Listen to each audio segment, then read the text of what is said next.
And a pleasant Wednesday evening. I'm Chase Miller. Welcome to another edition of the YourLiveEvent.com Coaches Show, as presented to you by the Hillsborough Economic Development Corporation. This week on the program, we'll talk with newly minted back-to-back state champs in North Dakota in Division A girls hoops in the Valley City Highlanders with Jimmy Howard. We'll also hear from Kelliher Northome girls basketball coach as they make their way down to the Minnesota girls basketball tournament here later this week. From there, Jay Hardwick of the Warroad boys hockey program will be joining the conversation fresh off a state A championship in boys hockey down at St. Paul over the weekend. We'll also hear from Lillemoen of the Grafton Spoilers on their trip to the Region 2A boys basketball championship game tomorrow night here on Your Live Event. We'll get to our crowning moments, and our senior spotlight is with Addie Sage from the Thompson Tommies. She was named the Senior Athlete of the Year in Division A, and we'll talk. Join us now from the Valley City Highlanders, newly minted back-to-back State A girls basketball champs here in North Dakota. That is the head coach here for Valley City again, Jimmy Howard. And Jimmy,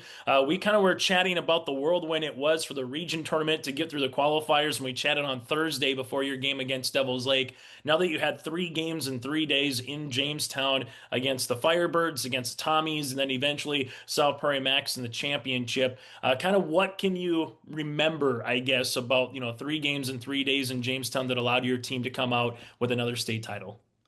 I mean, yes, a whirlwind of things and some of it a blur. I just our mental toughness, getting down, and it didn't start out great against Devil's Lake. Like we struggled to kind of get going and get in the flow of things, and our rebounding in that game was phenomenal. I think we had 50 rebounds by the end of that game, which there's an opportunity for a lot with the pace that Devil's Lake likes to play. That there's those opportunities for a lot of rebounds. I thought that was huge. Our defense in that game, I think we had 10 or 12 blocks, and so we forced them to play outside the paint a little bit. And then Thompson defense in the second quarter, holding them to 2 points and just kind of slowly building a lead. And then against South Prairie, kind of the same thing. We come out slow, couldn't stay in front, found a defense that worked for us, and just stuck with our game plan. I thought our mental toughness, our unselfishness, and willingness to play through the post, even when we were down big, and that's when maybe you want to hit some threes and try to get some momentum going. And we still shot them. I mean, we had shots going in and out and whatever, but we still went to the post, which got us to the free throw line, and we just were able to continually just chunk away that lead, or in another game extend a lead. You take a look at the box score, obviously. Tournament MVP was Katie Birchall, rightfully so, just in the championship game. 8 of 12 shooting, 28 rebounds, 28 points. Probably felt like she had 28 rebounds for the opposition, 9 boards in the game. Pretty much played everything until the very end, where you took some of the players out to soak in the moment a little bit. Jimmy, just what can you say about Katie Birchall's weekend? Because just consistency. And I know talking with coaches, they say if she gets in the restricted art, forget about it. I mean, she's either one, she's going to get the points, or two, no one's boxing her out where she's going to get the putback if case she does miss. So what can you say about Katie Birchall, not just at the state tournament, but this year here for Highliner Athletics? Uh, Her work ethic, she wants to get better.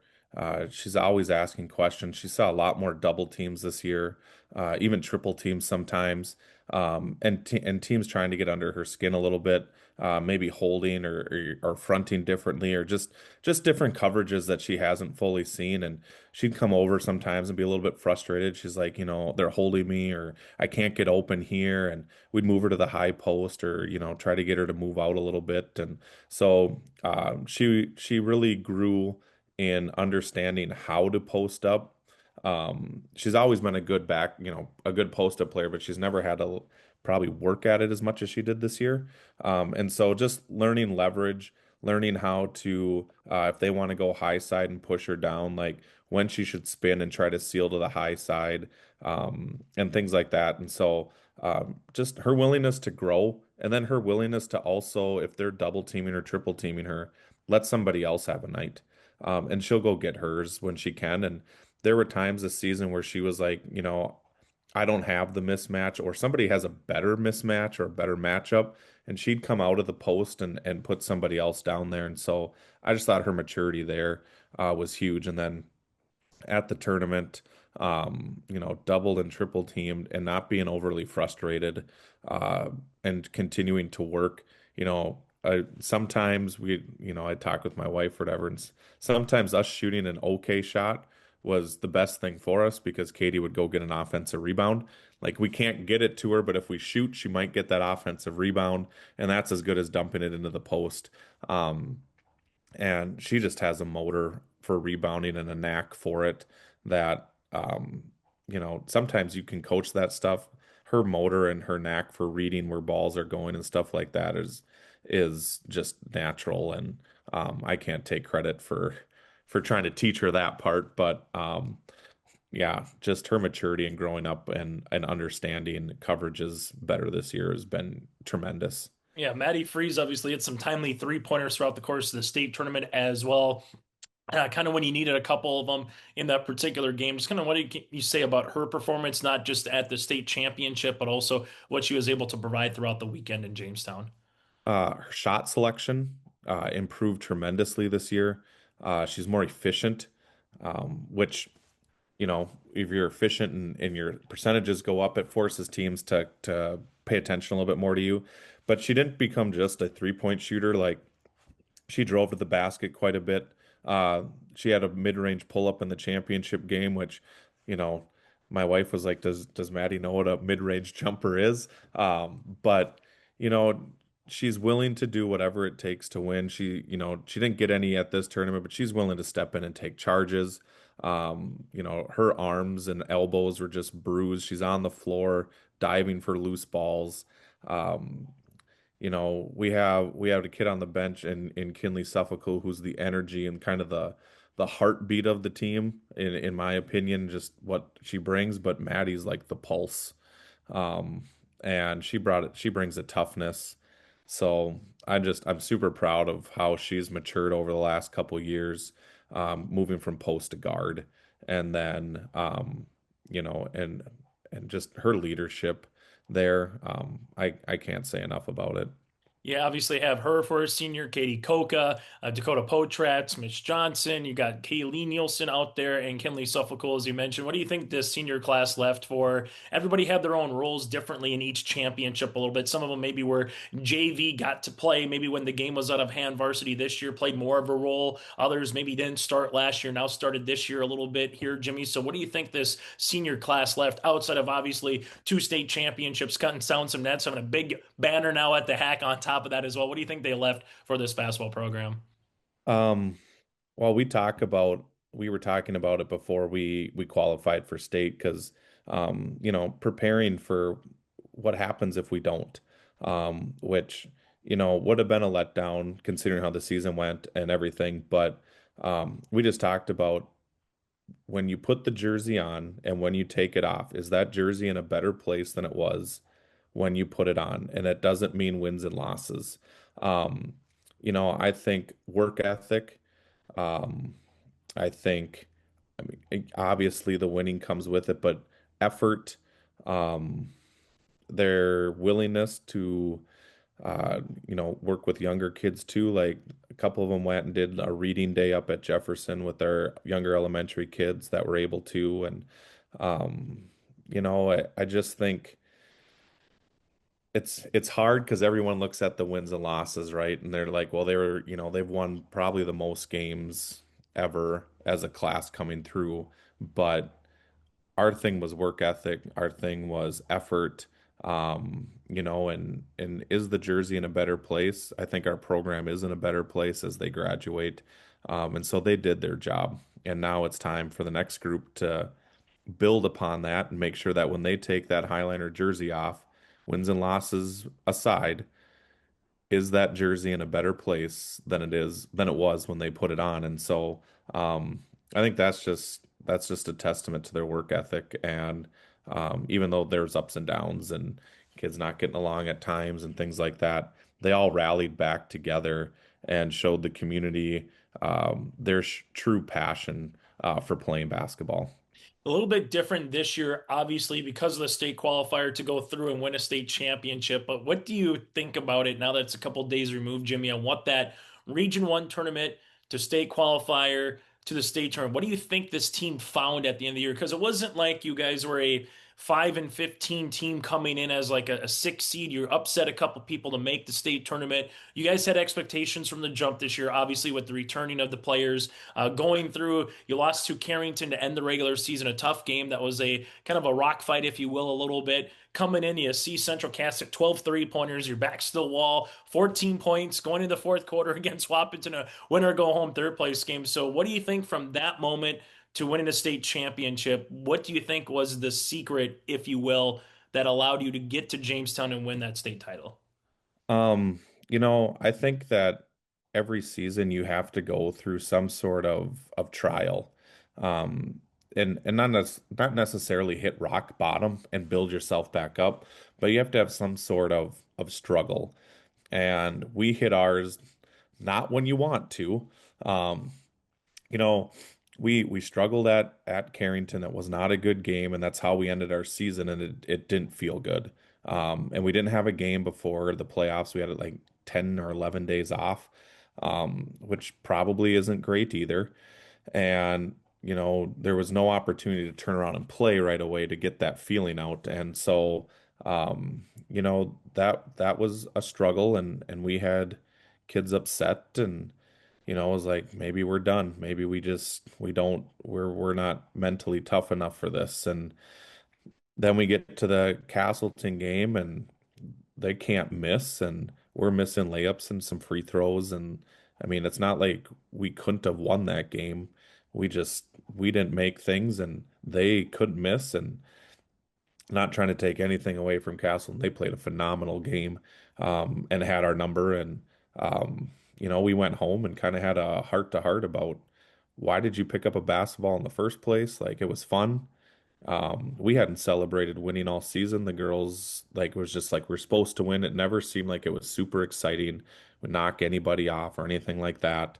And you know, it's fun. We need to remember it's fun. And then we got super tight in that Wapaton game.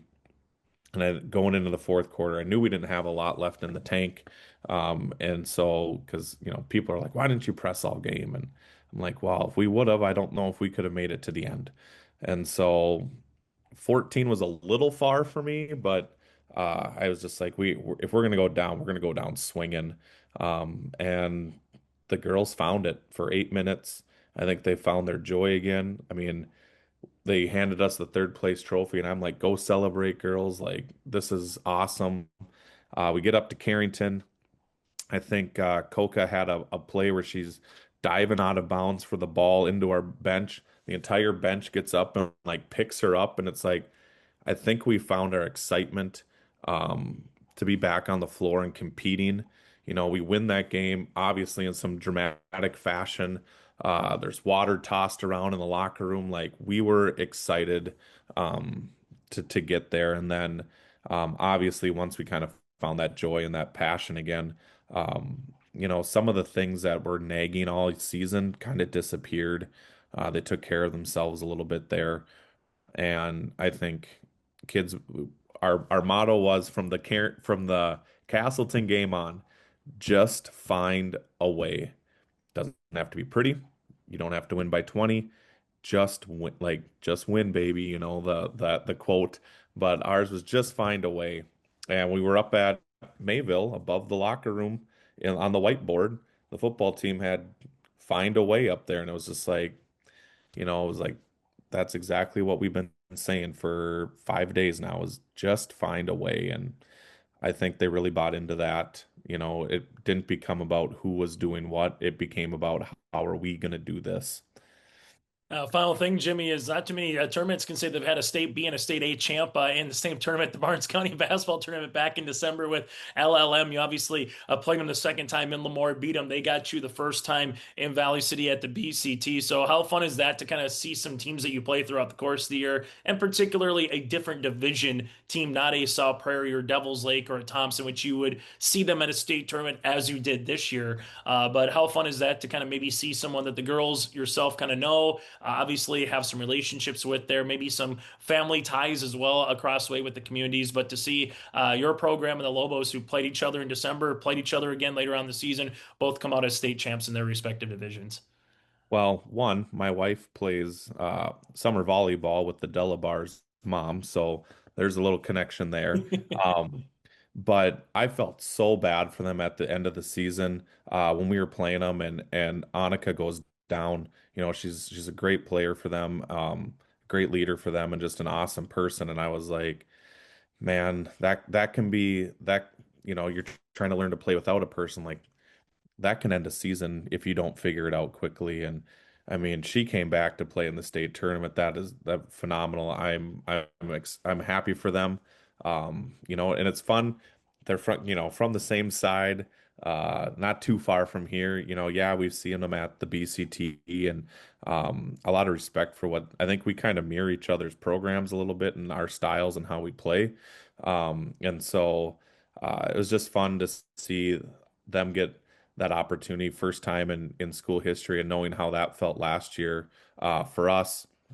I mean, the feeling and the joy and all of that it's awesome for that community, and I'm super happy for them being able to do that. And it is kind of it's kind of funny to think that we played in the championship game of the BCT against each other, and we both end up coming away, and we both had different challenges right at the end of the season. Like, you know, weren't playing well. They had lost a player, and we both kind of figured it out at the right time to go on a little run. Hey, Jimmy, as always, thanks so much for your time. We'll let you go catch your breath after the whirlwind of the last couple weeks and enjoy the quote unquote off season from the hoops basketball season here, Jimmy. Sounds good. Thank you. Hillsborough Economic Development Committee supports businesses in the Hillsborough community in the form of loans and grants. Experience Hillsborough. There's more at 104. Welcome you back into the Coaches Show. Joined now with head coach of the Kelliher Northome Mustangs, winners of Section 8A. It's Coach Kevin Waldo. And first of all, thank you so much for joining us.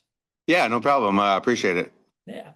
And just kind of start off here. Can you maybe just do a little bit of a recap for us for that Section 8A, just the performance, kind of what you liked out of your team, and maybe some things that you need to work on going into state? Yeah, I think you know, we had a pretty tough battle. I think playing Fisher, a good Fisher Climax team in the quarterfinals, and then playing Warren and Sacred Heart. So we had some good tests down the stretch, playing some tough teams with some decent records and some good players, and we were able to. I think Warren was kind of a grind. We kind of struggled a little bit against them. They play our game and they are fast and quick, so we had to kind of you know, match that, and we were behind at halftime. But in the second half, we kind of turned up the defense and were able to pull away. And then the Sacred Heart game is pretty much a rematch from last year's Section 8 final, and the girls probably were looking forward to it from a year ago, and we were able to, I think, play our game instead of try to beat them at their game. We tried to make them beat us at our game, and that was probably the biggest thing and the biggest difference from the year ago. Yeah, and just talking about that Sacred Heart game, when you were so close last year to making it your first trip to the state tournament, but now you finally get that. So when that final buzzer hit, what was kind of that feeling? Yeah, I don't think as a coach you ever feel like you're there until the buzzer does hit, you know, and with about a minute left, we're like, okay, I think we might do this. And, you know, just happy for our kids, happy for our communities, happy for our schools. Just, these kids work so hard, and I know every school says that and every coach says that, but this group of kids, I mean, they do. They work their butt off. They're in the gym, the first ones in there, last ones to leave. The other night on Sunday, I stopped there a couple times to get things ready. And I mean, there's kids in there all day shooting baskets and working on their game and lifting weights. And I mean, it's just, they're one of these groups that truly deserves this trip and to enjoy this experience. So I'm very, very proud of them, very proud of our communities for backing them. And it's going to be a fun time. Absolutely. And Kate there, just talking about her a little bit. She had 44 in the game against Warren Alvarado Oslo and 30 in the game against Climax Fisher, but then she kind of slowed down a little bit. I think it was about 20 points in that championship game, but you had other players step up. So what's it like having a player like her, but then also having the team around her that can step up when maybe she struggles a little bit offensively? Yeah, and I don't know that she struggled so much. It was just they were able to play more of a. They played, against Warren. She had to put up the points because they tried to take Kylie out, and so Kate just needed to do what she needed to do to put points on the board. And then against Sacred Heart, we were able to just play more our game, and we're a better team when we can be balanced. When you can just stop one kid or stop two kids, it's hard. But if, Kate, I think, had 24 and then she had 13 steals and 11 rebounds. And, when you can play that balanced game, I mean, it's hard to stop that. And then Kylie put up 17, I think, against Sacred Heart, and Charlie had 11 and Allie had 10. So you can't, when you have that many kids that are producing, it's hard to stop them all. Absolutely. And you kind of talked about it a little bit, but the offense throughout the season, you've had 6 games where you've hit over the century mark. But to me, it seems like the defense is really what stands out with your team from the 3 games that I watched you guys in the tournament. So how are you able to get these kids to buy in on both sides of the ball? Yeah, defense has been probably what drives us. Our offense is good, and we can run sets and we can run plays. But when we go, we look for advantages when we have numbers, and numbers to us are, unless we're at a disadvantage, we're always having an advantage. So if it's 2-on-2, we're going. If it's 3-on-3, we're going. And we're just gonna push the tempo, push the pace. And for the girls, I think they know that our defense is what kind of drives our offense and what goes. And ever since second or third grade, I mean, they've had that same mentality where it's get a steal, get a stop, and get an outlet and go. And these girls have been playing together so long where they can hit people in stride. And I mean, it's some of the passes they make. And even after coaching them for 6 years, just astonish me that they can see that they're open and find them. And you go, no, no, no. And then you go, oh yeah, that's a nice pass. So, I mean, it's crazy, but they're quite the special group of kids. Yeah, and just kind of talking about that a little bit more, it seems there's a lot of seniors on the roster as well too. Just what makes that group of seniors and just the squad in general, what makes them so special? I think just the hard work they put in.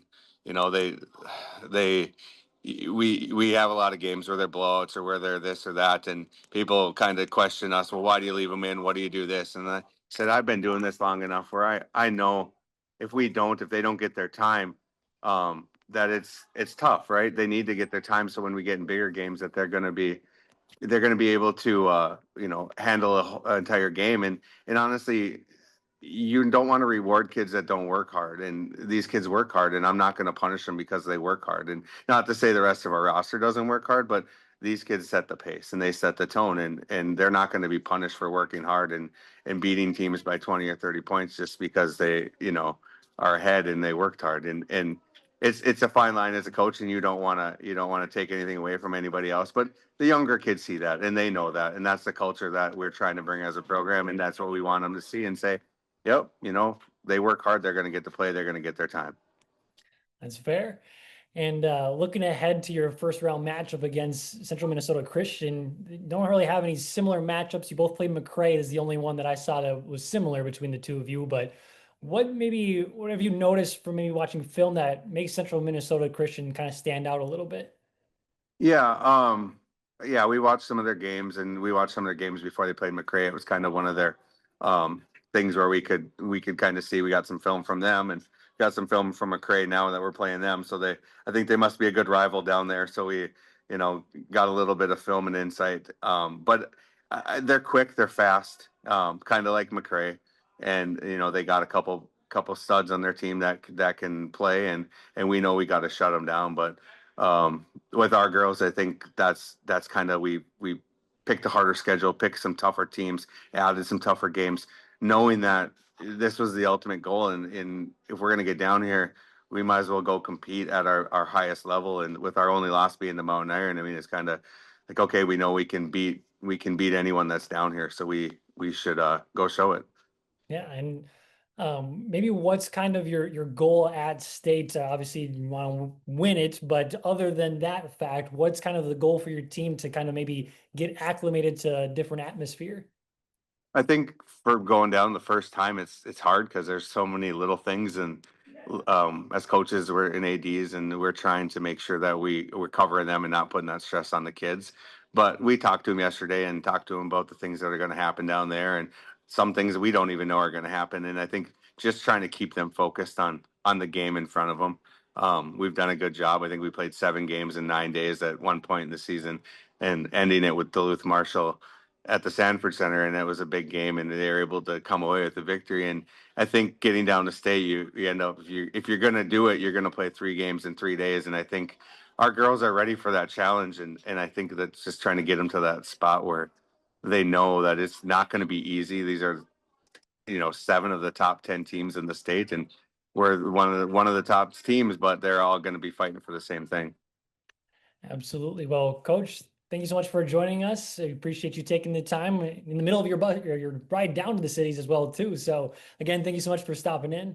Yeah, no problem. Yep, we're here at Mora High School. They were nice enough to let us come practice here. So the girls are in there shooting and practicing with their assistant, and yeah, it's just a fun journey, and we hope they remember this the rest of their life, and we can go make some noise down there. Absolutely. Well, best of luck down there, and thank you so much for joining us. That's head coach Kevin Waldo of the Northome Kelliher Northome Mustangs. Yeah, thank you. If you have concern or questions about the mental health of yourself or a loved one, Trail District Health Unit's Credible Mind platform offers convenient and confidential resources to help inform you about mental well-being. Credible Mind offers 21 different assessments to guide you in your mental health journey, from sleep quality and burnout to anxiety and depression. To get started today and learn about your mental, emotional, physical, and spiritual health, visit traildistricthealthunit.crediblemmind.com. Welcome to the city of Hillsboro, a small town with big opportunity. Here, you don't just find a house, you find a quality of life.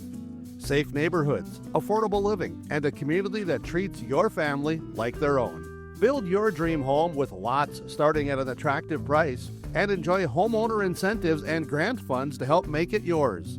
Come live, work, and thrive in Hillsboro, where you don't just live, you belong. All right, welcome back on the Your Live Event Coaches Show here for your Wednesday.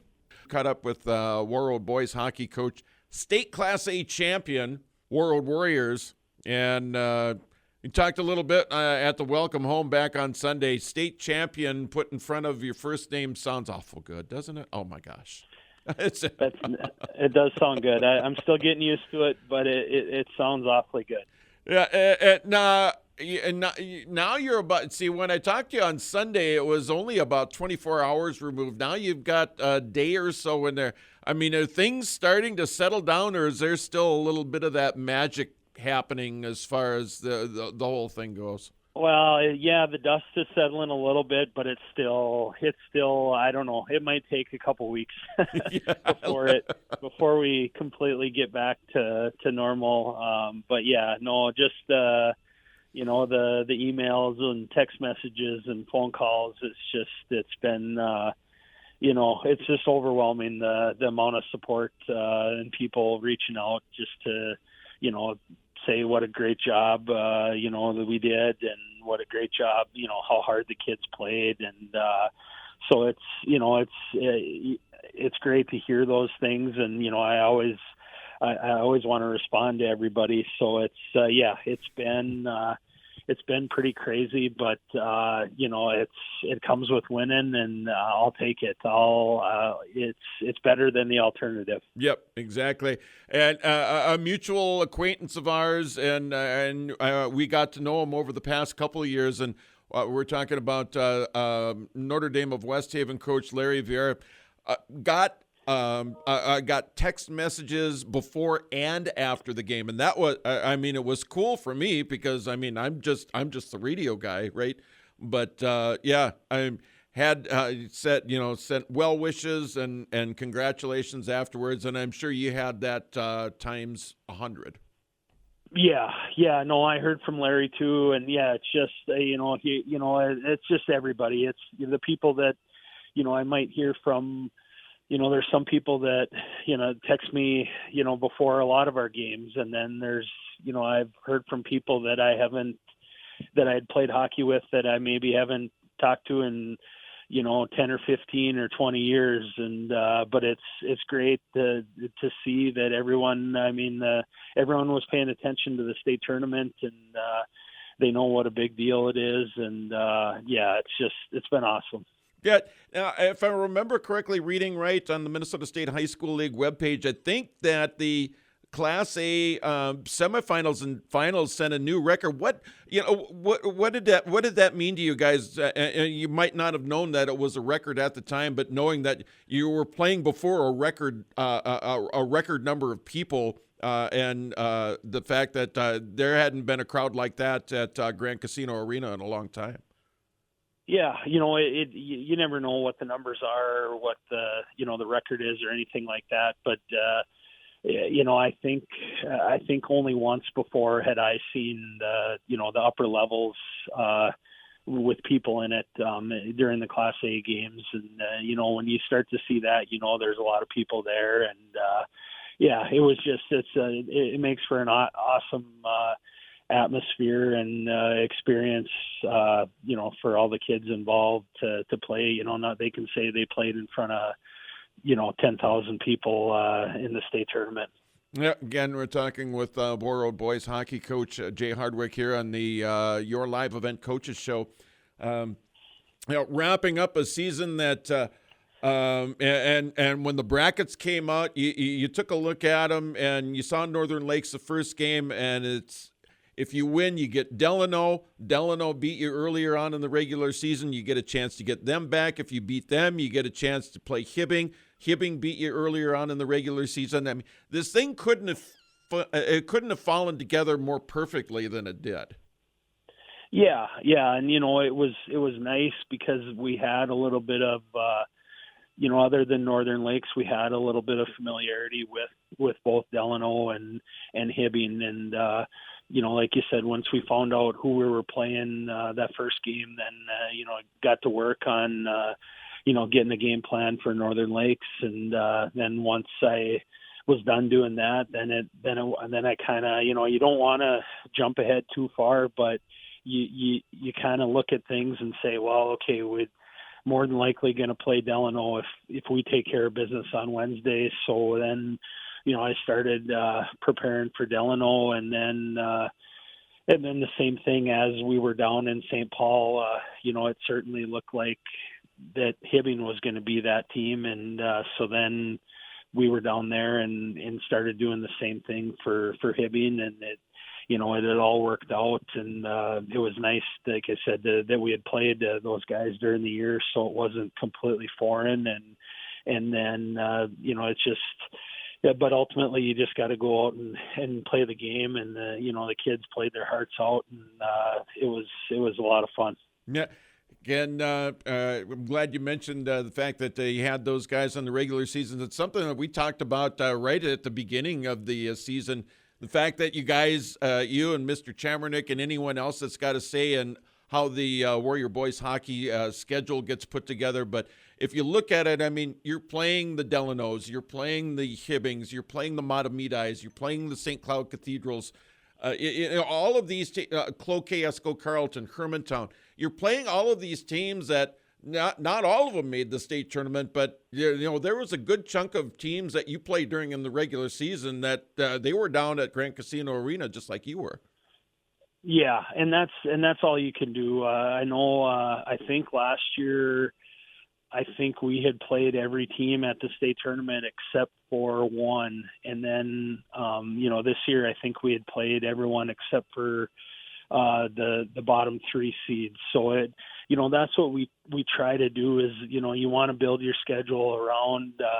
And it's never exact, and it's you got to guess a little bit, but you want to play those teams that you think might make the state tournament, because our goal is to always be in the state tournament, and we want to play those other teams. So then it helps with the seeding, and then it also just helps with where you get to know them a little bit, and you understand how they work, and some of the tendencies that they have, or maybe things they do year to year that are the same. And I think it really helps. And then also if those teams are teams that you think are going to be in the state tournament, it's obviously going to be a good hockey game. And that's what you want during the regular season too, is to play those top teams to push you and kind of use as a measuring stick to see, exactly where you're at and where you need to be. Right. Jay Hardwick's our guest on the Your Live Event Coaches Show here for a Wednesday. Now, imagine that the 26-27 season schedule is it's either done or it's pretty darn close to being done. Is it going to kind of mirror what we saw here in 25-26? Yeah, it'll be very similar. There's always a few tweaks here and there, but I think, honestly, I've been so wound up in this year that I haven't really thought a whole lot about it. Thankfully Mark's handled most of that, and but yeah, it'll be very similar, and it'll be a great schedule again. I think I don't know where I saw it, but I saw somewhere somebody had figured it out, and I think this year our strength of schedule was certainly in the top 10 for Class A. I think maybe we were like 5th or 6th out of the whole state, and when you can put together a schedule like that, it's going to do nothing but make you better and get you ready for the postseason. Again, Jay Hardwick, our guest on the Your Live Event Coaches Show here for Wednesday. 25-5-1 section champions, state champions, and a group of seniors. I don't even know where to begin to start, describing this group and what they've meant to Warrior hockey. What is this group of seniors meant to Jay Hardwick and the coaching staff? Well, every year when the seniors graduate, it's, they're, I don't think I've had a bad group. They're great kids, and it's always special, and it's always, it hurts to see, guys graduate and move on, but that's the way it goes. But, I think, this year, especially now, this is going to be a group that, I'm never going to forget. And, a lot of people are never going to forget, because when you win a state championship, nobody forgets that. And, that's something that I told them we had talked about, I think on Friday night.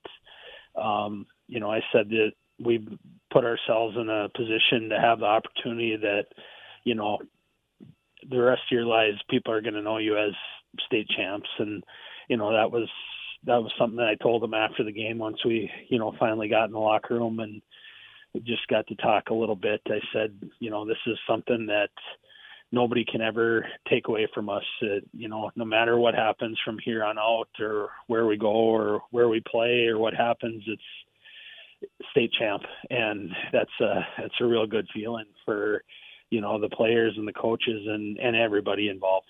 Yeah, exactly. And it was just fun calling the game, following you throughout the regular season, and seeing you guys climb up to the top of the mountain of Class A boys hockey. Just a blast for me and for everyone in the community. I think would echo that. Certainly a joy as far as that goes. The seniors are going to be missed, but I tell you what, we got some good kids that are coming back. Plus, you're going to have a state entrant in the. You're going to have. I don't know what the number is going to be, but I'm sure that there's going to be kids coming off of that Bantam A State team that's going to be competing coming up in Moorhead this weekend. Yeah. Yep. That's and that's kind of been the recipe, for our success that we've had, say the last, 7-8 years, is that, the kids have had success in peewees and bantams. And then, it translates into high school where we've had, very good teams, and, it doesn't automatically mean you're going to win the state tournament. We've had peewee and bantam teams win state, and we've fallen short in high school. And I know Hibbing was kind of thinking the same thing, because I think this group that they had this year had won as peewees and bantams. But it certainly is a good recipe where you have the players and the success at the younger levels, and then hopefully you can carry that on, to the high school level. And it's no different. These kids have had success at Bantams, and hopefully those kids that are moving up next year, keep carrying that into the high school program, and now they can mix in with the guys that are state high school champs. And I haven't really thought about next year yet. It's still the whirlwind of this year and how everything ended, but I'm sure I'll get to it sooner or later, and we'll start planning and we'll start getting ready to defend our title. All right, Coach. Well, I appreciate all the help that you gave us throughout the season and helping us do broadcasts from the Gardens Arena or whatever the case may be. You have yourself a great off season. Sounds good. He is the head coach of the 2025-2026 State Class A Boys High School Hockey Champion Warroad Warriors. Jay Hardwick's been our guest on the Your Live Event Coaches Show. Live, work, and play here in Hillsborough, North Dakota. The Hillsborough Economic Development Committee can assist you with information and support for business and housing. Experience Hillsborough. More at 104. Grafton over Mayport CG in the Region 2A semifinals, and a quality win here for the Spoilers. Let's talk to head coach Riley Lillemoen joining us. Our post-game coaches' comments from Dakota Heritage Bank, sharing our heritage, sharing our future. And Coach, to you and the team, congrats. Anything but easy, down early. Guys rally from a 9-point deficit in the first. You end up going up by 11 at one point. That's a big run, and it took everybody. Just your thoughts on how it all went here tonight. Yeah, no, it wasn't pretty, obviously, and like you said, it never really is with us. It's tough. We make things a little more difficult than they need to be sometimes, but you got to give Mayville a lot of credit. They came to play, and we knew they would. Last game we played them about a month ago, it was the same kind of thing. It's just a battle. They got some really good players who get to the rim well. We didn't defend very well, but it's a credit to them. They can handle the ball. They're strong. They finish when they get there, and they hit some shots early that got us in a little bit of a hole. And then we kind of rallied back there in the second quarter and tied it with about 20 seconds left or so, and then gave up 4 quick points going into halftime. So we weren't real happy about that, and that was kind of a big run for them. But we talked at halftime, the first quarter we gave up 25 points, way too many, obviously. Second quarter we had given up 5 until that last 20 seconds, so much better defensively. Second half, we talked about just staying in front of people, and obviously we didn't do a very good job of it still, but we did it well enough to get the win. And offensively, we hit enough shots. Everybody did. It seemed like everybody hit at least one or had a big rebound or a big defensive play or whatever that led to this victory. And it was. And kickouts, I think early on, Reggie wasn't firing in that first half, but Brody was, and that was huge. Lillemoen gets the shots to fall. But like you say, guys just kicking it out and staying with it, because it could have very easily gone quickly the other way, the way that the Patriots were playing in that first half. Yeah, absolutely. It could have gone downhill in a hurry. I mean, we were down, like you said, 7 or 8 points, I think, or 9 maybe even. But these guys don't quit. Our guys don't quit. They're battle tested. We've had a tough schedule all year, and we do every single year. So they're used to playing in big games and against tough competition. So that helps a lot. But yeah, we needed everything that we got from everybody tonight just to pull this one out. Yeah, no doubt. Talk on that, because you needed everything the other night too. Carrington came in the quarterfinals, and that was not an easy one. You got fired up in the second half, but they threw it all at you too. Yeah, and like you said, that first night is a crazy night of region tournaments, because it's a 2-7 seeds, and they have absolutely nothing to lose. We had just beat them by 19 last week, so they have that on their mind, and so do we a little bit probably, but we knew that they were going to come to play, and that's what happens every single year. It doesn't matter what team. It's never easy for any teams. Even, some of these games get to be 20, 25 points, but it takes a while usually to get to that point for everybody, no matter who you're playing. So, yeah, it was a battle last night, and again tonight, and we expect nothing else but the same on Thursday. And you've had a chance to watch Devils Lake. You've played them.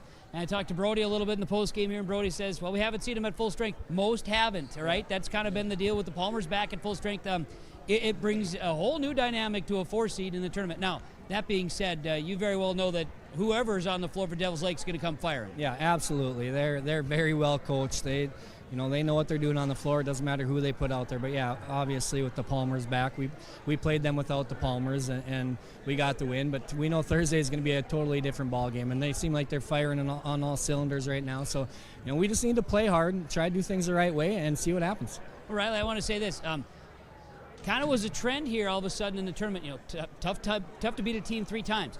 Grafton found a way to do that. You got that out of the way. So now, in order to make it easier for yourself, a win on Thursday would do that. Yep, it would. And like I said, if we can somehow pull out a win on Thursday, then we get to take Saturday off. That's what we told the boys. But we know it's going to be far from easy. We know it's going to be a battle, and we're going to have to play really, really well, and things are going to have to go our way in order for that to happen. So we're just going to get a good practice in tomorrow and come on Thursday ready to play. We look forward to it, Coach. Thanks for the time. Good luck. We'll see you in the championship game. Thank you. You're welcome. Region 2A boys basketball and post-game coaches' comments from Dakota Heritage Bank, sharing our heritage, sharing our future. Riley Lillemoen, head coach of Grafton boys basketball, after their win 72-64 over Mayport CG. We're back with more in Mayville right after this. Don't be fooled by that beat-up old cap.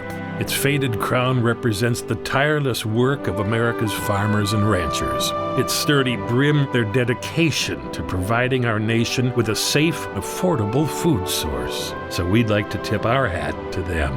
Farmers Union Insurance, protecting those that protect America's food source. Visit with Ryan Opdahl, your local Farmers Union Insurance agent in Hillsborough. Hi, I'm Dana, and I live in Warroad. Warroad is a pretty special town. When we moved here, not knowing anyone, I experienced all those feelings. What if this isn't the right place? Will my children be able to grow up here and thrive? All I can say is do it. It's well worth it to move to Warroad. We were welcomed with open arms. It provides so much for a small family. There's so many different opportunities here in Warroad. This week's Dakota Heritage Bank Crowning Moments brings you highlights from your live event broadcasts, celebrating standout performances and achievements from our local athletes. These are the moments that inspire us all. Moments of determination, teamwork, and success. Dakota Heritage Bank, helping dreams come true. Sharing our heritage, sharing our future. Off the bench, it's a 20-13 lead. Burrows on an 8-1 run, and here's the steal by Johnson. Trey for Duffner to finish. Mensch hesitates with the dribble. Now high post baseline. Catlett up on the wing. Bowie now over to Tingham, and Ritzberger touches it. All five get their hands on it. This possession. Cross court, right side to left side. Mensch with the baseline slam. Shovel pass now to Gunner. Ilg will see this. Double team coming. Back to Rayshon. Rayshon, two hard dribbles down the paint for the reversal. Oh! Smooth as silk for Mr. Earl. To Thorpe. Back to Undum. Three-pointer. Got it! And that's how we'll end our first quarter of play. Dowse at the left wing takes the screen, looking for Nori on the roll. Froelich got a hand on it, still loose, eventually on the deck, and the Warbirds will take it as Jackson Creer and Damian Nori tangle. Jackson looks to be all right. Ladisaw right-handed side. Able to skip it to Stenson. He'll rise for the three. Book it! Jay Stenson now with 8. And the rebound taken by Will Olson. Quickly up ahead, alley-oop! Pierce Thompson with the alley-oop, with the slam. Aiden Saunders alleyed it up. Cole back up top to Jace. Jace Fury to Cole. Cole will see this to the baseline to Peterson. Wraparound pass. Here's the three by Cole. The three! Got it! Cole Fury now with 8 for the sophomore. Against Freilich. They go into Kosowski. Kosowski bangs against Hoyland, and that's a three-point basket. Use those toes of yours. 3, 6, 9, 10, 11, 12. I got there, Nick. 12 for Mac. Kindred. Northern Cass leads 33-31. Crockett for 3. He has another one. He has 3 threes, and he's up to 18 points. Crockett with 18. Lane, Holmquist to throw it in. Finds it to Fisher. He will catch, throw it up, shoot, and he hits! With 2 on the shot clock on the inbounds play, Fisher goes Derek Fisher. Retzlaff with it. She'll back it out. Under 3 to play. Knutson. Elin Retzlaff. Kick out. 3-ball. Moline. Good. Stella Moline with the triple. Porkin with the ball for Sacred Heart.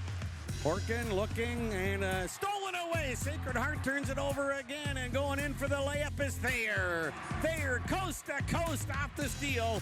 They're watching Thayer really close here. Bristol Brinkley with the ball, pass into Thayer. Thayer splits the D, reverse. What a play by Thayer. 3 seconds remaining. Dude into Suki. He launches a 3, banks it in. It's Nick Suki's world, and everybody else is just living in it. 2 minutes to play. Left side to Hamburger. Swing it around to Anderson. Nelson right side. Dragger for three. Oh, baby! Rebound save right to the Falcons. Gullickson will jam it for the exclamation point. Spinning, lost it briefly. Anderson. Yes, that was Moan and a foul. A chance at a 4-point play. The bigger defender now gets it back outside. Scalise, a pump fake. 8 seconds on the shot clock. Johnson's got to go. He gets some room. Ankle breaker three. Right wing.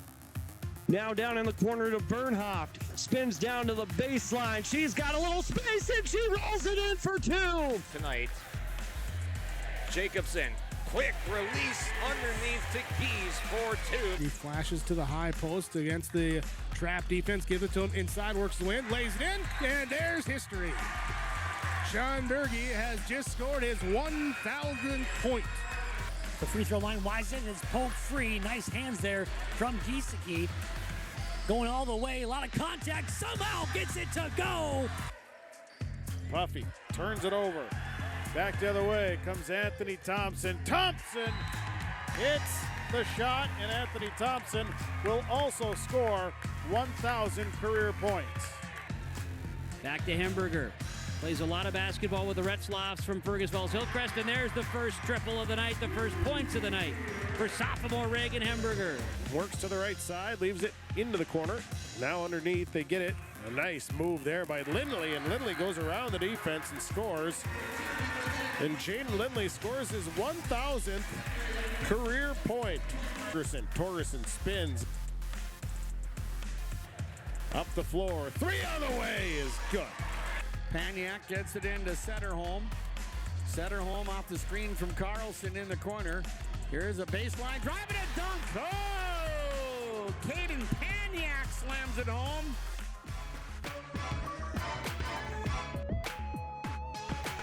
Join us here for our senior spotlight this week. Freshly minted the Senior Athlete of the Year in State A girls basketball. That is Addison Sage, Addie for short, here from the Thompson Tommies. And for you, Addie, just what is that nomination mean for you when you have the fellow coaches from across the state of North Dakota, number one in your region, nominate you for the region senior athlete, but number two, nominate you for the state athlete as well here, Addie? It feels great. I'm so proud to be able to represent the name on my jersey, and just I couldn't do it without my coaches and teammates. So it just means the world to me to show that my hard work is really out there. Yeah, you mentioned your coach as well. Jason Bren gets the Coach of the Year. How fun was that? Once your name got called, you got the plaque as you're walking off that you hear your coach's name get called for the Coach of the Year here in Jason Bren. That was awesome. And I mean, he's been my coach for 5 years, and now this past my senior year, we added we have three others. So we get a wide variety of different, they bring different things to the table. And I was just grateful to be a part of that coaching staff, yeah. What do you think, Addie, was the success here for Thompson, a top 3 finish at the state tournament? You guys have just consistently made state, found ways to get to a region championship. What do you think has been the success there, so to speak, up in Thompson for girls basketball? I think that just each year adjusting to our roles, new teams each year. I think we did a great job of overall throughout the season, just adjusting to the rules and playing well together. I mean, we move the ball so well, and then we can get open shots. And I think that we put up a lot of shots in practice. So just being able to move the ball and work together as a team really works for us. As you take a look at the particular senior class, what do you think the 6 of you kind of left for future Thompson Tommy girls basketball teams? I think that we just left such an impact. Our team was just so close on and off the court. So I'm definitely going to miss those girls, but I was so happy to just be a part of that team, and us 6 have been playing with each other for a while. So it's definitely something that it feels weird, and I'm definitely going to miss it.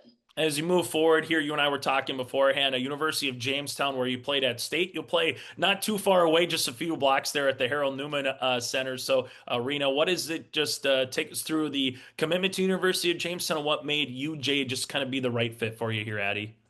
Yeah, it feels great to be committed. I mean, I went on campus 2 times, I believe, and both those times the coaching staff was just so welcoming, and I met a lot of the girls too, so that was great. And then during our state weekend, we had a shoot around at the Newman Center, so it was just good to get a feel for what my life is going to look like this next couple of years.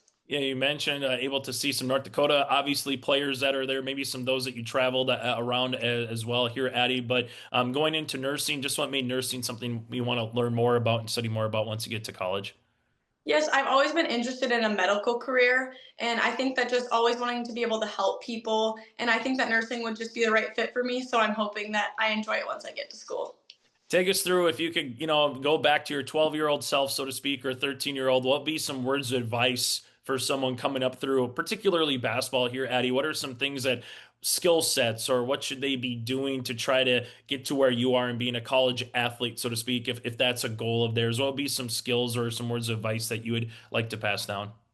I would just say work hard for everything. I mean, when I was younger, I always used to love the quote, work hard in silence, let success be your noise. And I'm so proud of my younger self because I was always in the gym putting in time, and I just think that it's really paid off. So I think that's what I would say. I know your coach, Jason Brand, when we were talking once or twice over the years, he goes, yeah, there was a story I heard that there's this little girl down the street. She's got cones out in her driveway and she's dribbling. She's not shooting. So just take us through, when did basketball become something you really enjoyed and wanted to learn more about? At what age, Addie, where you're like, hey, this thing, I think there's something here that I want to kind of continue to develop and continue to work at?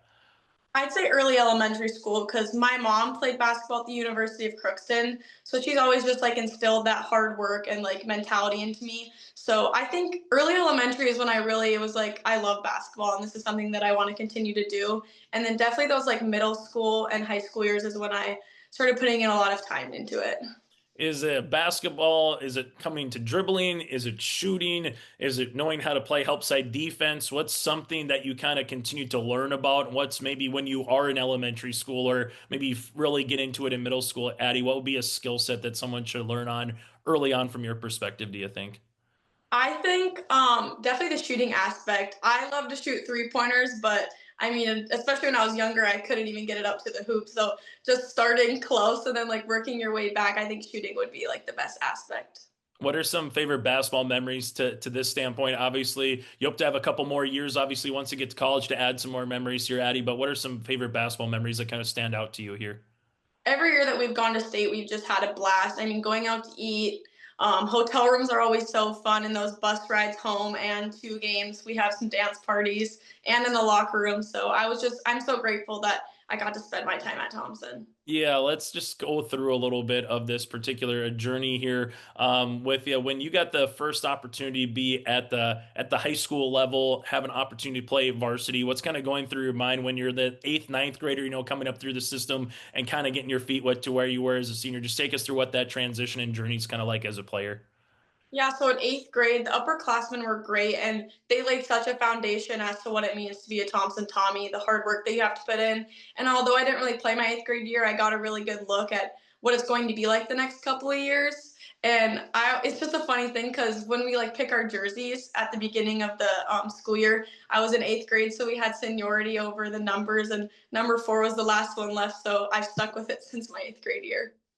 You go through there. I think you finished with 104 3-pointers here, Addie, on the season. Just kind of what does it mean to, eclipse the 100? I know there's always goals and stuff, and maybe you don't think about it when you're through the career. But what does that particular one mean, as well as breaking the school record of Mackenzie Hughes earlier on, with career points? What do those two kind of just mean to you?